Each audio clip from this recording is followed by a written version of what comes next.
everyone, Lead Trainer with Stocks Trade, Tim Bohen. Today we're going to be talking about mastering risk management, which is really the key to sustainable trading success. And I know risk management isn't really sexy, it's not really fun, okay? But if you think about proper risk management, what you're doing is minimizing your losses and maximizing your gains. And I know that sounds good, okay? It sounds, oh yeah, duh, Tim, okay? But something that I always like to explain, and it's a thought experiment, okay? But think about this. I call it the rule of 5. And the rule of 5 stipulates that, let's say you trade 5 times a week. You make one trade Monday, Tuesday, Wednesday, Thursday, Friday, okay?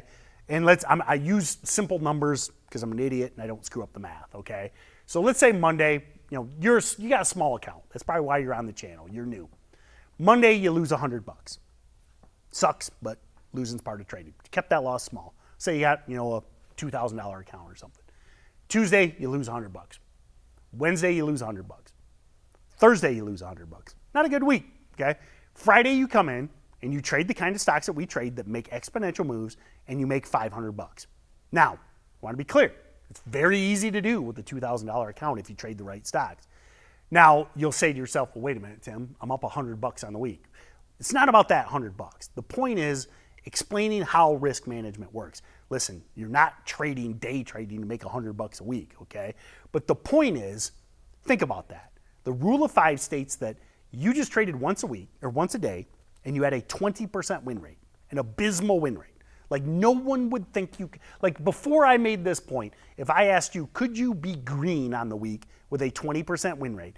I have a feeling a significant majority of you would say no way. There's no way you could be green on the week with a 20% win rate, but you could be. Now, the biggest point is understanding that math only works if you keep those losses small, okay? That's the point of this thought experiment. Because if one of those, Monday, Tuesday, Wednesday, or Thursday, one of those becomes a $500 loss, you're hosed, okay? Because now you're down $900 on the week, or basically, okay? Which is crippling to your small account. So it is so important to keep your losses small, even though you don't want to. And the biggest reason is that because you gotta stay in the game, okay? If you blow up your account this week, it's all over. You give up, you pack up your stuff, you take your ball and go home just like Cartman, okay? You gotta maintain that slow growth path, okay? Now, understand the psychology of risk. You have to get to the point where you understand your own psychology. And I think journaling is so important to that. Talking with a trading mentor, talking with a trading buddy, okay? I just can't overemphasize that much. Because if you can't recognize when you're being greedy, if you can't recognize when you're being fearful, listen, I have been in terrible losing positions and literally just walked out. I just gave up because the fear was too great. The emotion was too great. And I was like, you know what? This thing's going against me.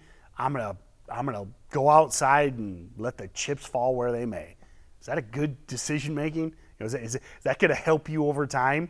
Now, fortunately, I've only done that a couple times, but one time it got exponentially worse. It was terrible. Loss doubled by the time I got back to the machine. The other one, it kind of went sideways, and I was like, okay, I limped back home that day.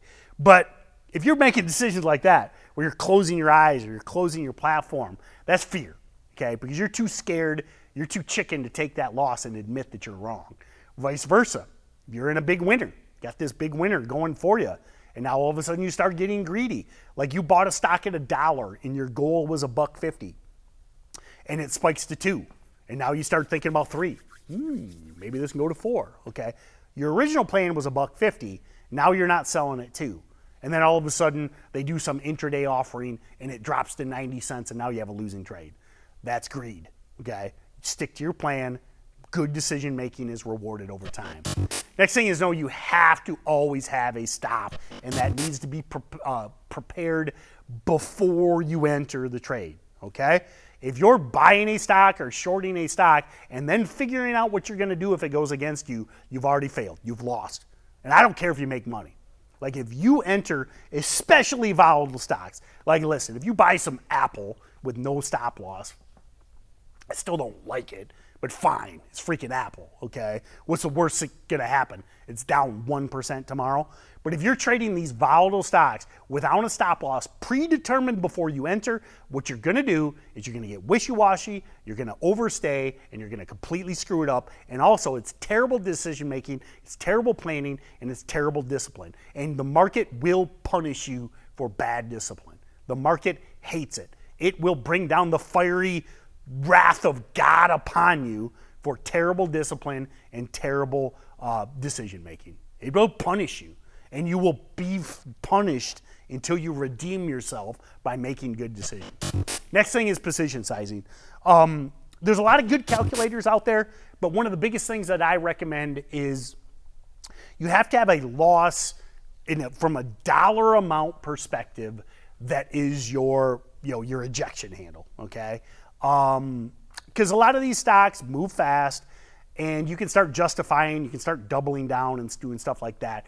You always just have a fail safe. Like maybe your plan is, again, I'm buying it $1.50, I'm stopping out at $1.25, and it pulls back hard. But there is a level where it is a absolute dead stop. And the reason that's so important is that keeps you from crippling losses. Remember, if you take a huge loss, it can take you months simply to get back to where you were today. Like today, I got $5,200 in my trading account, and I lose $1,500 today. It could take me 6 months of hard work, and now it's December. We're recording in July. It's now December, and I'm back at $5,200. I just worked for 6 months just to get back to where I was today. It sucks. It really sucks. Don't do it, okay? Stick to that hard stop.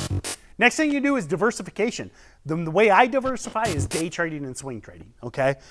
Huge fan of day trading, but what is awesome about swing trading, especially for your part-time traders, you don't have to look at these stocks every single second of the day. And you can have that portfolio of wild movers that you're in and out of quickly. And then you also have that diversification of the slower movers that you don't have to micromanage. And then also reach out beyond that. I mean, listen, if you're doing well in your trading, buy some treasuries. I mean, I'm not sure if you've seen, 5-6%. It's even there's interest savings accounts, which is crazy, like 5%. Okay, don't be afraid to take your profits and put them elsewhere.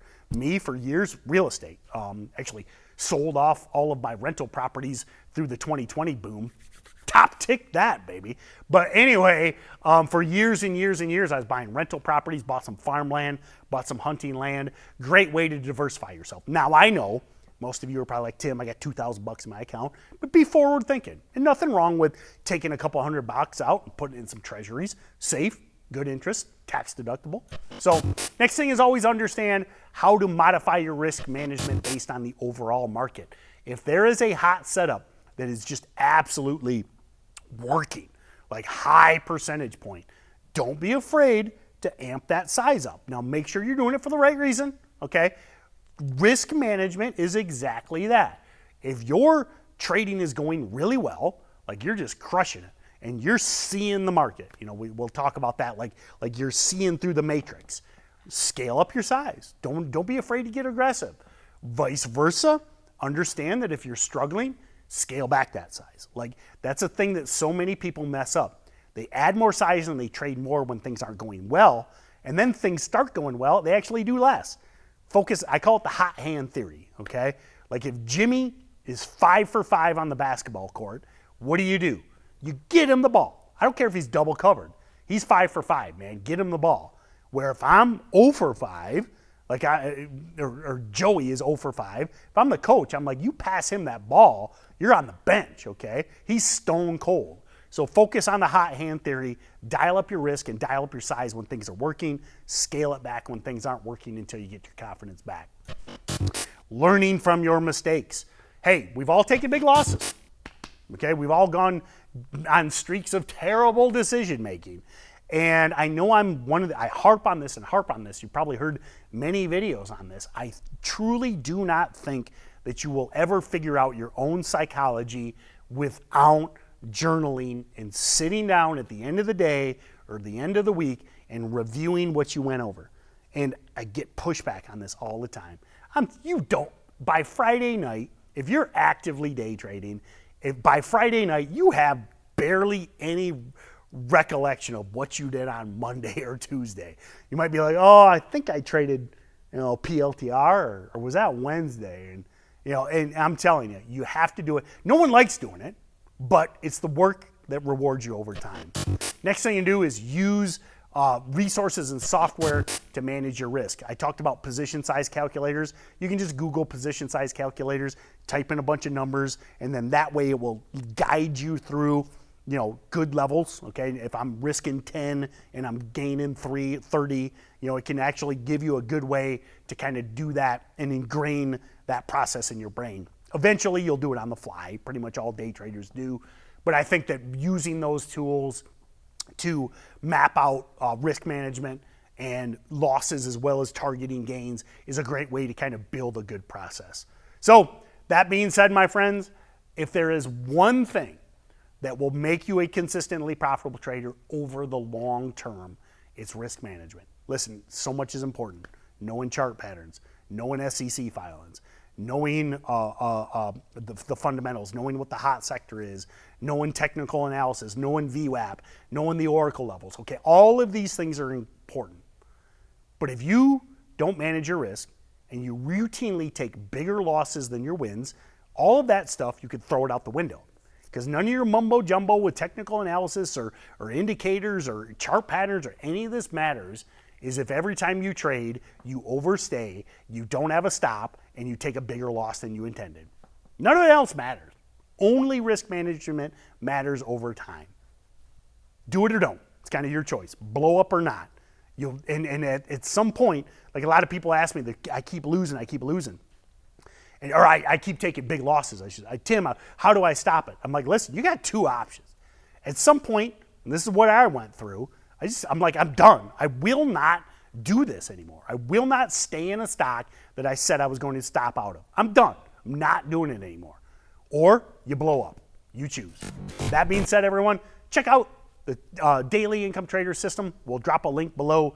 We talk about risk management every day. We do 6 live trading webinars a day, 100% free, multiple traders, multiple mentors, different times of day, even weekends, and 100% free. It's the best way to master your trading.